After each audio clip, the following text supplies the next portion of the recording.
Tainted তো সে সবসময় tainted, তার সঙ্গে শারীরিক প্রতিবন্ধী কি প্রতিবন্ধী নয় সেটা তো আলাদা অ্যাসপেক্ট। কারণ সেই যখন সিলেকশনটা মানে যখন চাকরিটা পায় অলরেডি সে টেন্টেড হিসেবে প্রুভড, মানে কোনো একটা দুর্নীতি অবলম্বন করেই তার চাকরি হয়েছে। তার শারীরিক বা ফিজিক্যালি চ্যালেঞ্জ যেটা আপনি বলছেন বা ফিজিক্যালি হ্যান্ডিক্যাপ, সেটা তো আলাদা অ্যাসপেক্ট অফ দ্য স্টোরি। কিন্তু সেটা দেখার পরেও তো সুপ্রিম কোর্ট বলছে যে টেন্টেড ক্যান্ডিডেটস আমরা অ্যালাউ করবো না। তো সেখানে টেন্টেড ক্যান্ডিডেট যদি অ্যালাউ না হয় তাকে কোনোভাবেই অন্যভাবে বসানো উচিত নয় বা সম্ভবও নয়। কারণ as per supreme court guideline যারা যারা টেন্টেড তা কোনোভাবেই এই সিলেকশনে বসতে পারছে না, অ্যাটলিস্ট এই সিলেকশনে। সাবসিকুয়েন্টটা পরের ব্যাপার, কিন্তু অ্যাটলিস্ট এই সিলেকশনে তার বসার কোনো জায়গা কিন্তু থাকছে না। কিন্তু টেন্টেডটা তো ফার্স্ট ক্যাটাগরি। টেন্টেড কেন? টেন্টেড হচ্ছে আলটিমেটলি সে কোনো দুর্নীতি অবলম্বন করে সে রাস্তা নিয়ে সেখানে সিলেকশনটা হয়েছে।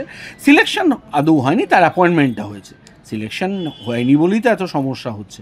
সিলেকশন যে তার অ্যাপয়েন্টমেন্টটা হয়, তা অ্যাপয়েন্টমেন্টটা ইজ আন্ডার স্ক্যানার, অ্যাপয়েন্টমেন্টটাই যদি কোশ্চেন হয় সেই জন্যই তার টেন্টেড। টেন্টেডই যদি হয় তাহলে সেখানে তার অন্য প্যারামিটার এখানে আর কাজ করবে কেন? আর টেন্টেড হলে তাকে অটোমেটিক্যালি সিলেকশন থেকে বাইরে থাকা উচিত। এই হচ্ছে ব্যাপার। হ্যাঁ, দুটো কথা অ্যাকচুয়ালি কন্ট্রাডিক্টরি হয়ে যাচ্ছে সেই হিসেবে দেখতে গেলে। কিন্তু উনি বলছেন এ দাগিটা সিলেকশনে দাগি, যেহেতু পিএইচ ক্যাটাগরিতে হচ্ছে তাহলে দাগি নয়, কিন্তু সেটা তো নয়। অ্যাকচুয়ালি আলটিমেটলি সিলেকশন যদি মানে সাবসিকুয়েন্ট হয়, সেই সিলেকশনে যদি তাকে না বসার পারমিশন থাকে ফ্রম সুপ্রিম কোর্ট, তাহলে সেখানে তার বসার কিন্তু অন্য কোনো রুট হতে পারে না তার বসার। এখানেই পার্টিকুলার ক্যান্ডিডেটকে স্পট আউট করা গেছে বলে হয়তো এটা জানা যাচ্ছে, এরকম হয়তো আরও অনেক লোক আছে।